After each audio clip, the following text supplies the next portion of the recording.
ketika orang sedang berpuasa dan menjelang 1-2 menit lagi waktu buka tiba atau iftar, maka tetap puasanya batal, artinya berbuka. Dan kemudian wajib mengqadha. Nah, kita Ramadan ini harus memiliki hijab pertahanan sendiri. Maka as-siyamu junnah, puasa itu adalah perisai. Nah, karena itu kita juga harus mencari tempat-tempat sahabat-sahabat yang memungkinkan puasa kita lebih berkualitas dibanding tahun yang lalu. Ya mungkin istri dicubit sama Suaminya. suami atau Neng gimana Neng? Ya biasa saja. Tapi kalau sampai walaupun suami istri mesra dan kemudian ya membanginkan nafsu, ya itu sudah makruh.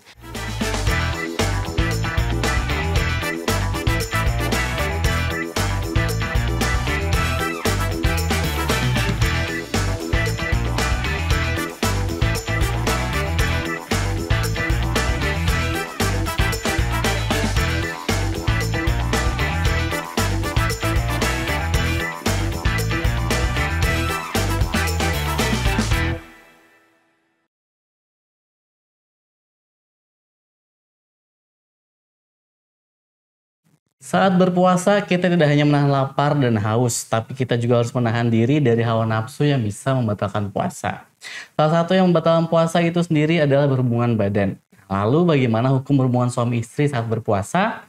Kita akan bahas lebih mendalam bersama Ketua Harian At-Taqwa Center Kota Cirebon, Bapak Dr. Haji Ahmad Yani MAG. Selamat siang Bapak. Selamat siang Kang Dery. Assalamualaikum warahmatullahi wabarakatuh Pak. Waalaikumsalam warahmatullahi wabarakatuh. Apa kabar Pak? Sehat Pak? Alhamdulillah baik, berkat Tuhan semuanya. Jadi manggil apa nih? Bapak, Pak Ustadz atau apa Pak? Enaknya Pak? Bebas. Bapak lagi sibuk apa Pak belakangan Pak? Sudah mulai memasuki perkuliahan di YIN, jadi sudah mulai mengajar. Oke, Bapak berarti ngajar di YIN juga? Ya, saya dosen tetap di YIN Syekh Nurjati Cirebon. Ngajar apa Pak di YIN kalau boleh tahu Pak? Ngajar di jurusan pendidikan agama Islam. Banyak ya, ada sejarah peradaban Islam, ada juga usulut tarbiyah, metodologi studi Islam, dan lain-lain. Oke Pak, kita kan hari ini akan lebih bahas tentang hukum Pak, hukumnya dari berhubungan suami istri di bulan Ramadan nih Pak. Ya. Nah, kalau boleh dari tahu sih Pak, bagaimana hukumnya berhubungan suami istri saat Ramadan itu sendiri Pak? Baik, Assalamualaikum warahmatullahi wabarakatuh. Waalaikumsalam warahmatullahi wabarakatuh. Alhamdulillah, salatan wassalaman ala rasulillah, wala hawla wala quwata illa billah, amma ba'd. Pemirsa Dialog Indonesia, Alhamdulillah kita bersilaturahim dalam media ini dan bersama Kang Dery ya, berbincang di Ramadan ini. Untuk hukum berhubungan badan di bulan Ramadan tentu memiliki hukum tersendiri, ya, bahwa ada kaidah yang harus diikuti oleh ummatul muslimin, ya, bahwa berhubungan badan di bulan Ramadan khususnya bulan Ramadan di siang hari dari mulai imsak, yaitu berarti terbit fajar siddiq ya, sampai jelang berbuka, jelas hukumnya haram. Hampir semua madhab dipastikan menghukumi berhubungan badan atau intim di bulan Ramadan dari terbit fajar siddiq setelah imsak sampai terbenam atau jelang berbuka, hukumnya haram. Semua madhab ya, itu hukumnya jelas haram. Namun dalam Al-Quran surah Al-Baqarah ayat 187, Allah Subhanahu wa taala berfirman, A'udzubillahi as-sami'il 'alim minasyaitonir rajim. Uhilla lakum lailatas siyami ar-rafath. Telah dihalalkan di malam bulan Ramadan ar-rafath, yaitu berhubungan suami istri atau bergaul suami istri, itu di malam bulan Ramadan adalah jelas boleh. Artinya ada kekecualian. Ini memiliki sejarah ya. Waktu awal-awal Islam, berhubungan badan di malam hari pun itu dibatasi sebelum turunnya ayat ini. Yaitu dari mulai waktu berbuka sampai Isya. Oh itu waktu yang diperbolehkan waktu itu aja Pak ya? Bayangkan tuh, kita masih baru berbuka, ya. Kalau ada jeda 45 menit sampai 1 jam, setelah itu harus mulai puasa lagi. Ya, tentu ini sangat memberatkan. Dan Allah Maha tahu kepada umat baginda Nabi Muhammad SAW bahwa agama Islam ini agama yang rahmatan lil alamin. La yukallifullahu nafsan illa usaha. Jadi Allah tidak membebankan sesuatu kecuali dengan sesuai kemampuannya. Maka dari itu, selain dari mulai ba'da maghrib jelang isya, akhirnya dibolehkan dengan ayat 187 ini dalam surah Al-Baqarah, dihalalkan atasmu di malam bulan Ramadan untuk berhubungan dengan istri kalian. Hunna libasul lakum wa antum libasul lahunna. Mereka istri-istri itu adalah pakaian untuk kamu wahai suami, dan suami adalah pakaian untuk istri. Artinya ini diperkenankan, dihalalkan ya, sampai kemudian benar-benar kita bisa melihat dalam ayat ini selanjutnya benang putih ya, artinya nampak fajar. Itu. Berarti untuk setelah turun ayat ini akhirnya diperbolehkan kita berhubungan atau menggauli pasangan kita ya Pak Ustadz ya. Di malam hari. Di malam hari aja. Kalau siang hari pasti ada konsekuensi. Yaitu haram. Oleh karena itu kan haram harus bagi yang melakukannya ada kafarat. Ya, didenda. Yaitu dengan memerdekakan budak. Kalau tidak ditemukan, maka berpuasa 2 bulan berturut-turut. Atau yang ketiga, kalau tidak mampu lagi, yaitu memberi makan 1/3 atau 1 mud ya, kepada 60 fakir miskin.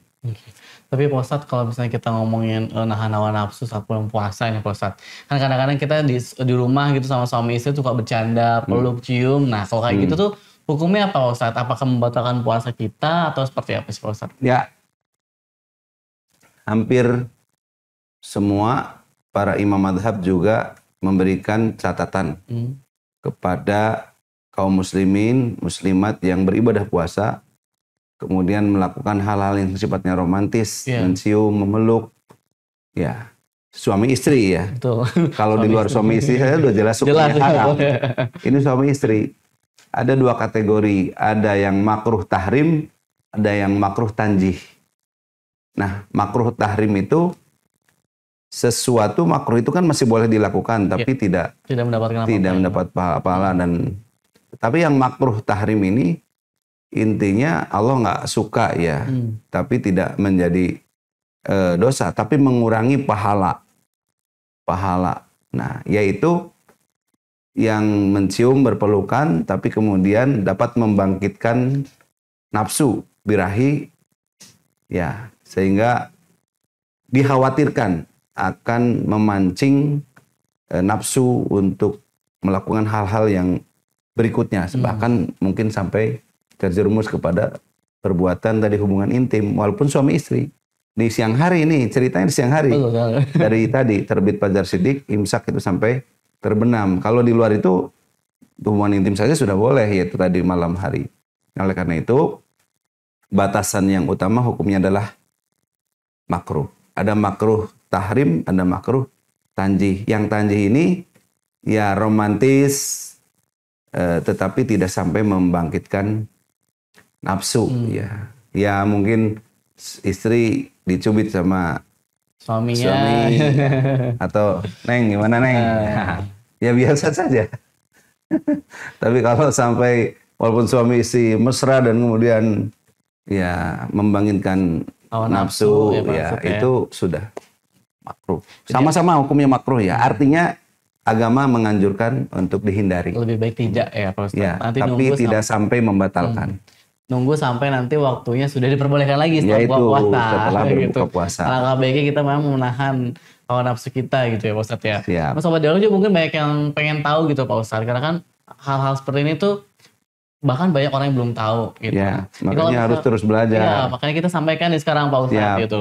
Nah, kalau misalkan gini Pak Ustadz, kita kan malam ini sudah berhubungan, misalkan kita sudah mengabuli istri dan suami kita, lalu ketiduran nih Pak Ustadz, ketiduran akhirnya sampai mendekati waktu sahur bahkan mau imsak nih. Jadi kan kebangunnya tuh buru-buru nih. Nah, akhirnya itu lebih dulu mana sih Pak Ustadz? Apakah kita bersih-bersih dulu ataukah kita dahulukan sahur, nah baru bersih-bersihnya pas sebelum azan subuh? Itu gimana tuh Pak Ustadz? Ya, baik.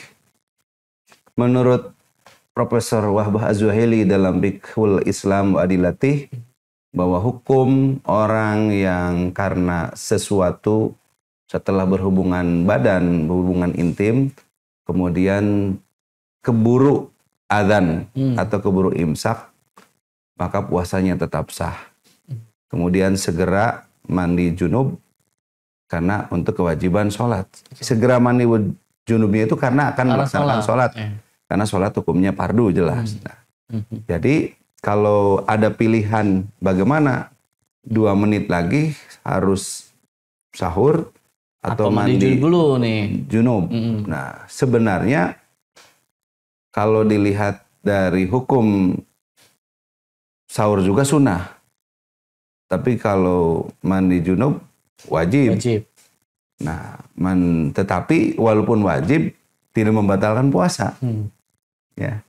Jadi karena itu ini adalah kalau memang terjadi hal seperti ini, ya dua-duanya dilakukan, mana yang prioritas.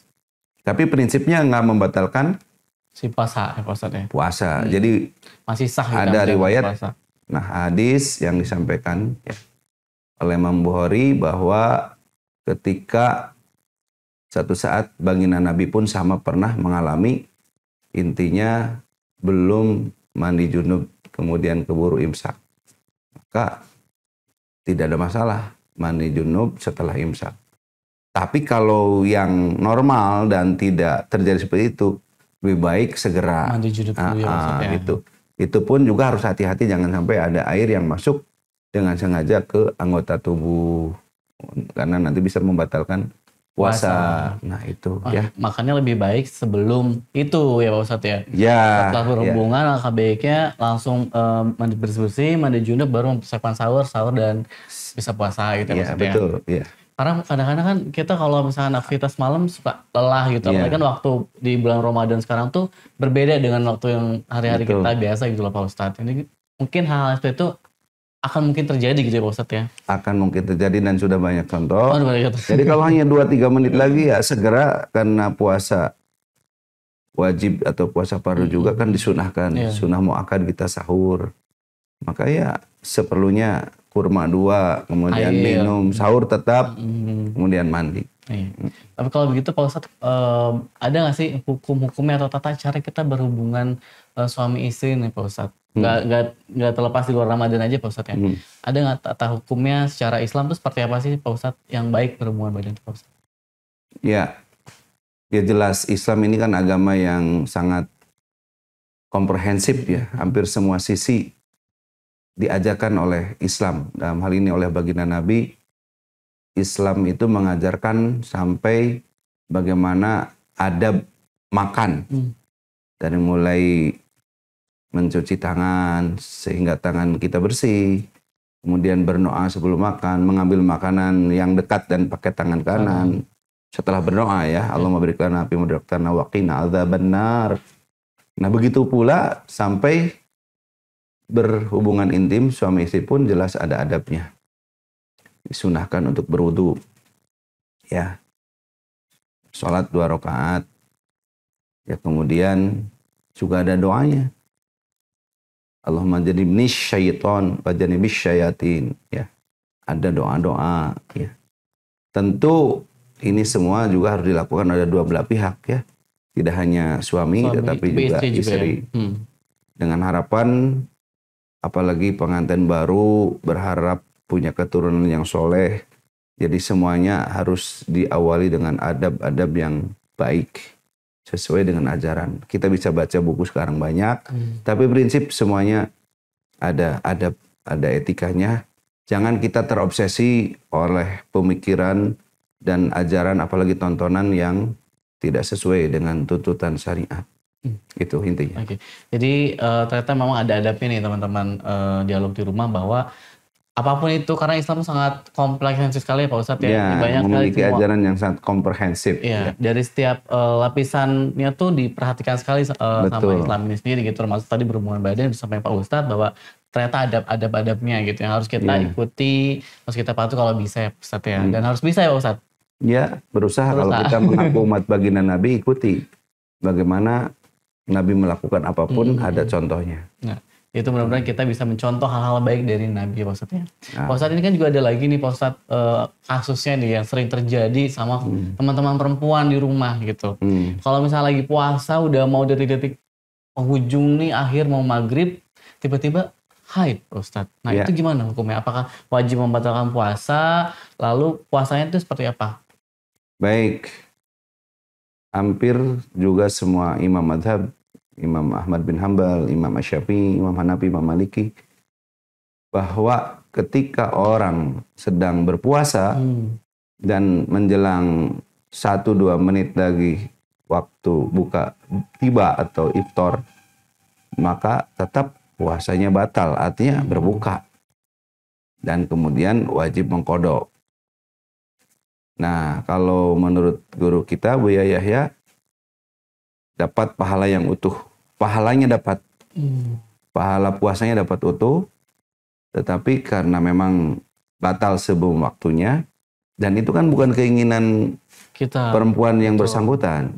Karena itu ini rukhsah. Sesuatu anugerah juga dari Allah. Walaupun nanti ada gantinya. Karena itu hukum puasanya batal dan harus dibatalkan dan tetap harus mengganti puasanya yang ditinggalkan. Nah, karena itu tetap harus berbuka walaupun hanya 2 menit. Iya, tanggung kan. Ya. Karena saya bilang ya tanggung itu banget. Kan bukan keinginan kita, ya, bukan keinginan kita, dan perempuan diberikan oleh Allah sunatullahnya ya memang sebagai perempuan ya hamil, ya melahirkan, ya menyusui, termasuk haid juga adalah bagian dari kekhususan perempuan. Ya. Ya. Tapi kalau untuk pahalanya sih utuh ya Pak Ustadz? Utuh, kalau ada pendapat adalah utuh, ya, juga pahala. Nah kalau misalkan kita kan sering juga nih Pak Ustadz, kalau bulan puasa tuh kita killing time itu ada yang baca buku, dengerin musik, nonton film nih Pak Ustadz. Nah dari film itu tuh ada adegan-adegan romantis. Nah itu gimana tuh Pak Ustadz hukumnya kalau kita lagi berpuasa nonton film-film yang ada adegan-adegan romantisnya tuh? Ini semuanya adalah pertanyaan yang banyak analogi atau perbandingannya ya. Sering terlontar di Ramadan itu pertanyaan-pertanyaan yang sebenarnya ironi kalau kita menggunakan akal sehat, apalagi punya pemahaman dasar tentang Islam, itu bisa dijawab sendiri.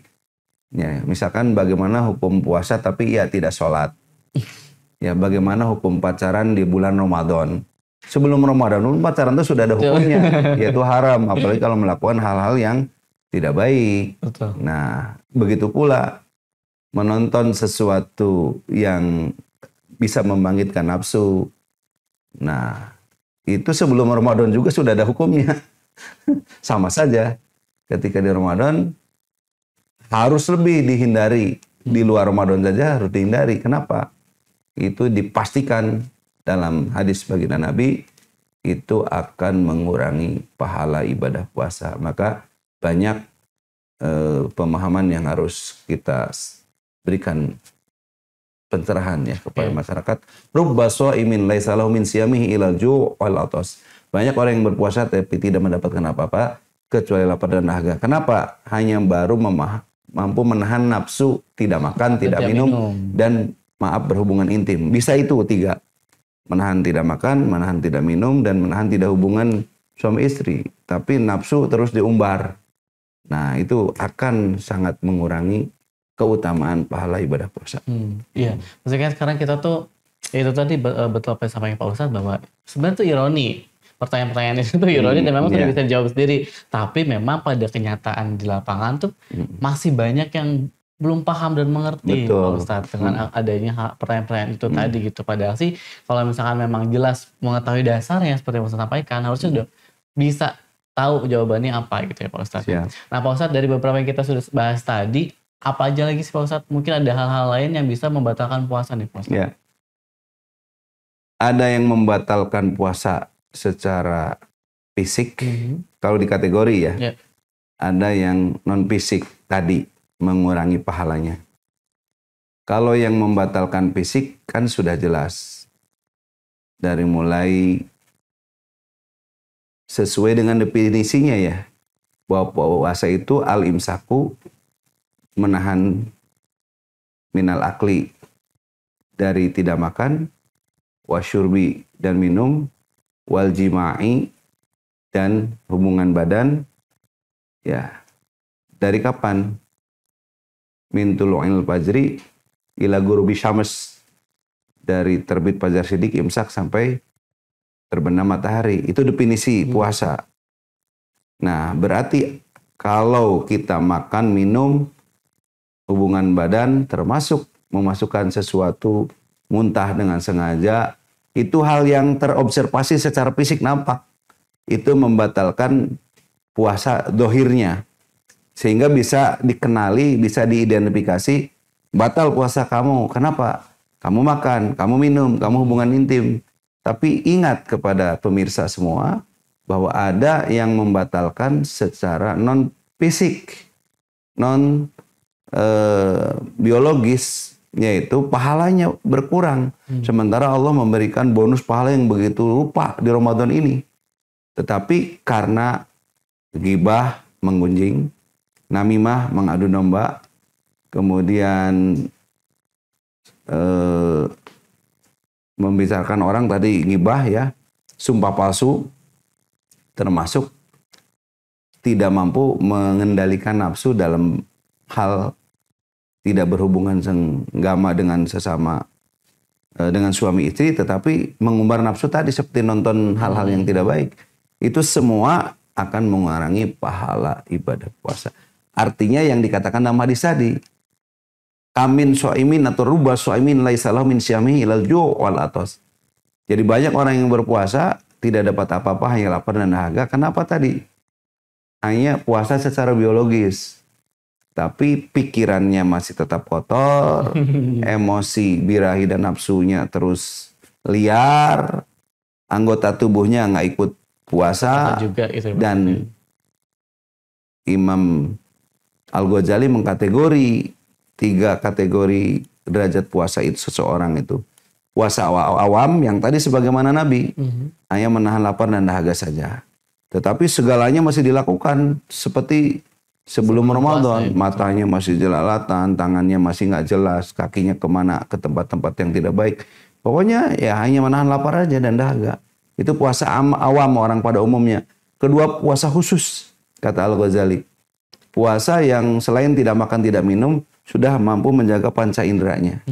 Terakhir adalah puasa khusus bil khusus, yaitu selain menahan panca indera, tidak melakukan hal-hal yang merusak pahala puasa, juga jiwa dan nafsunya benar-benar terkendali hanya untuk Allah. Wah, ini puasa khusus bil khusus. Biasanya ini puasa para wali, puasa para nabi. Nah, jadi kita modal yang mana supaya tidak terlalu grade-nya rendah. Nah, kalau mata masih jelalatan, pikiran masih kotor kesana kemari, ya anggota tubuh juga tidak kita kendalikan, maka itu puasa pada umumnya ya hanya dapat lapar dan dahaga. Naiklah ke level kedua puasa khusus. Mulai ya, makanya sering berhimpun dengan orang-orang soleh, banyak berada di tempat ilmu selama Ramadan dan tingkatkan kualitas ibadah. Cuma kan baik lagi Pak Ustadz ya, tadi hal-hal seperti itu tuh tidak disadari kan Pak Ustadz ya. Tidak disadari kita yang ngobrol ketemu teman, tiba-tiba ngobrol. Sebenarnya nggak ada arah untuk menggunjing atau gibah, tapi ada satu pembahasan akhirnya ujung-ujungnya gibah. Ujungnya ngomongin orang, ujung-ujungnya adu domba.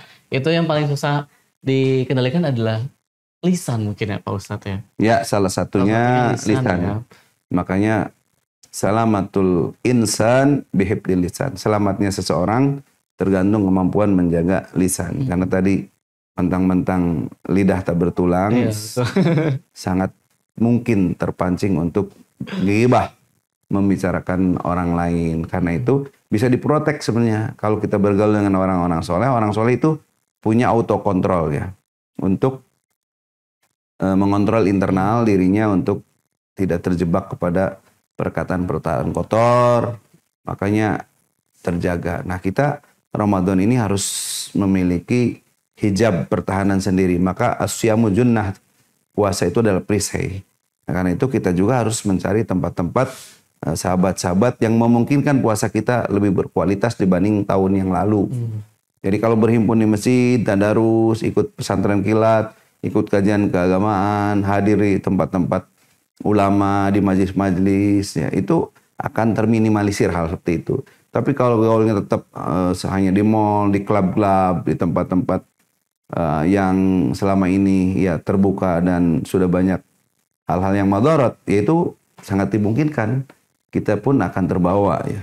Gitu. Artinya berarti teman-teman dialog di rumah juga harus punya benteng sendiri ya Pak Ustadz ya. Betul. Harus membentengi diri sendiri dan punya prinsip sendiri nih, kita mau arahnya lebih mana gitu kan. Kalau yang pada umumnya teman-teman kita mungkin di grade C tadi, kita harus bisa di grade B gitu, minimal naik lagi di puasa khususnya tahun ini nih. Karena setiap tahun tuh kita harus ada perubahan yang baik ya Pak Ustadz ya. Iya. Gitu. Pak Ustadz nih sebelum kita tutup talkshow kali ini, mungkin bisa di-share nggak sih Pak Ustadz kegiatan At-Taqwa sendiri di Ramadan tahun ini ada apa aja Pak Ustadz? Yang mungkin tempat-tempat dialog juga ingin mengisi tadi kegiatan-kegiatan positif dengan lingkungan-lingkungan positif dan juga ketemu orang-orang positif mungkin nanti di At-Taqwa sendiri Pak Ustadz. Ada kegiatan apa sih Pak Ustadz? Boleh Alhamdulillah untuk di Masjid Raya At-Taqwa kita punya brand selama ini sudah lebih dari 1 dekade, ya 2 dekade lah, 20 tahun. Dengan kepanitiaan Ramadan khusus namanya Semarak Ramadan Penuh Hikmah, SRPH, lebih dari 12 kegiatan. Dimulai awal Ramadan yaitu akhir bulan Sya'ban mengadakan tarhib Ramadan yaitu pawai ta'aruf, memberikan wawara besok lusa Ramadan dengan semua pelajar, ormas, santri dan dipimpin oleh para remaja masjid di At-Taqwa yang mengkoordinir semua kegiatan SRPH itu remaja masjid ya. Terdepan ya pokoknya. Yang kedua, mulai pelaksanaan ibadah taraweh malamnya dan udah 10 tahun lebih ya. 1 malam 1 juz. Nah, jadi kita benar-benar memberikan sajian layanan kepada jamaah masyarakat Kota Cirebon, tinggal memilih lah. Ingin taraweh yang gaya Masjidil Haram untuk mengingat kembali bagi yang pernah umroh, haji, ada di At-Taqwa. Pagi langsung kuliah subuh, menjelang berbuka ada tausiah dan kemudian ada tajil bersama jamaah dan duafa. Ada pesantren kilat untuk semua umur dari mulai TK, SD, SMP, SMA ada seminar Ramadan ya, seminar Ramadan khusus untuk anak-anak milenial biasanya. Kemudian selain seminar Ramadan ada panitia Nuzulul Quran ya, jadi peringatan hari besar Islam yang di Ramadan Nuzulul Quran. Nah, kemudian di 10 hari terakhir ada juga i'tikaf dan qiyamul lail bersama Buya Yahya. Jadi dibimbing. Jadi tidak hanya sendiri-sendiri sehingga terarah. Dari mulai 1:30 sudah mulai sholat sunnah, diberi tausiah, diberi penguatan hati, zikir, terus dibimbing sampai kemudian jelang subuh. Dan diakhiri dengan Idul Adha, Idul Fitri. Pokoknya semua kegiatan penguatan kualitas Ramadan ada di At-Taqwa. Jadi masyarakat Kota Cirebon dan sekitarnya monggo hadir, bergabung, bisa memilih kegiatan, bisa bergabung. Termasuk penguatan ekonomi. Di halaman At-Taqwa ada bazar. Ada bazar biasa. Ada sajian makan berbuka, ada sajian bekal lebaran, ada sajian produk. Semuanya tinggal hadir dan bergabung bersama SRPH At-Taqwa Center. Ada yang beda nggak tahun ini Pak Ustadz selain yang disebutkan tadi? Atau memang fokusnya masih di situ dulu gitu? Secara umum ada ya, insya Allah untuk tarhib akan lebih semarak karena dulu kita masih khawatir dengan dampak pandemi ya. Ya, tahun lalu masih terkekang ya Pak Ustadz. Jadi kalau kemarin mungkin diikuti masih 1.000 orang, besok bisa lebih misalkan. Kemudian besok juga pilihan bazar juga beraneka ragam ya, ada diversifikasi. Dan bukan hanya produk jajanan menjelang berbuka, tetapi juga produk-produk yang memang menjadi kebutuhan kaum muslimin, dari mulai elektronik, produk-produk perbankan syariah, dan juga jasa-jasa konsultasi, termasuk kegiatan-kegiatan keislamannya didesain lebih menarik sehingga bisa menyahuti semua segmen usia dan profesi. Jadi siapapun, profesinya apapun bisa memilih.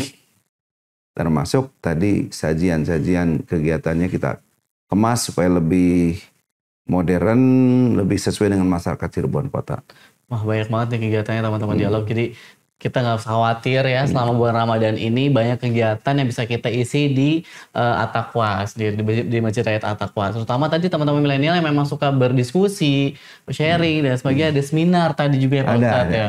Ada seminar buat teman-teman milenial yang ingin memang menyumbangkan ide dan gagasannya, tentunya untuk hal-hal yang baik ya Pak Ustadz ya. Pak Ustadz, mungkin ada satu harapan Pak Ustadz atau doa di Ramadan tahun ini untuk At-Taqwa Center sendiri dan masyarakat pada umumnya Pak Ustadz. Ya, kami menghimbau kepada seluruh masyarakat Cirebon dan sekitarnya melalui media Dialog Indonesia ini. Kita sudah berdoa dari mulai bulan Rajab. Allahumma barik lana fi Rajab wa Sya'ban wa ballighna Ramadan. Ya Allah, anugerahkan kebaikan kepada kami di bulan Rajab, Sya'ban yang ada saat ini, dan semoga kita disampaikan usia kita oleh Allah di bulan Ramadan. Berikutnya mari kita isi Ramadan ini benar-benar lebih baik lagi dibanding Ramadan yang sebelumnya. Caranya bagaimana?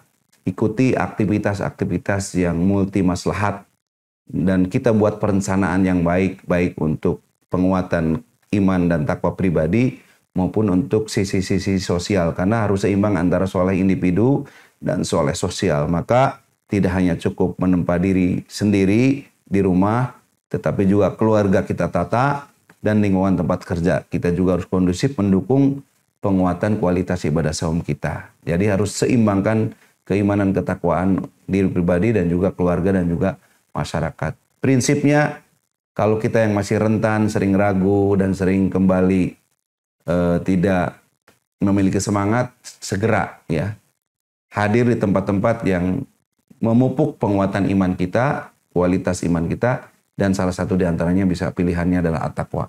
Demikian yang saya sampaikan, semoga bermanfaat. Amin, amin. Terima kasih banyak Pak Ustadz sudah hadir di Hanya Talk Show edisi Ramadan kali ini. Ini sangat bermanfaat lagi buat teman-teman semua nih, karena tadi Pak Ustadz sudah menyampaikan banyak hal-hal yang ternyata bisa membatalkan puasa. Ini juga mungkin jadi patokan buat kita sama-sama biar bisa meningkatkan kualitas diri kita di Ramadan tahun ini bisa menjadi lebih baik lagi. Terus juga buat teman-teman semua yang memang ingin mengisi kegiatan yang jauh lebih bermanfaat lagi, pilihannya banyak di At-Taqwa. Jadi jangan sungkan untuk datang ke Masjid Raya At-Taqwa, karena di sekitar At-Taqwa pun banyak kegiatan-kegiatan yang memang bisa teman-teman ikutin gitu ya Pak Ustadz ya.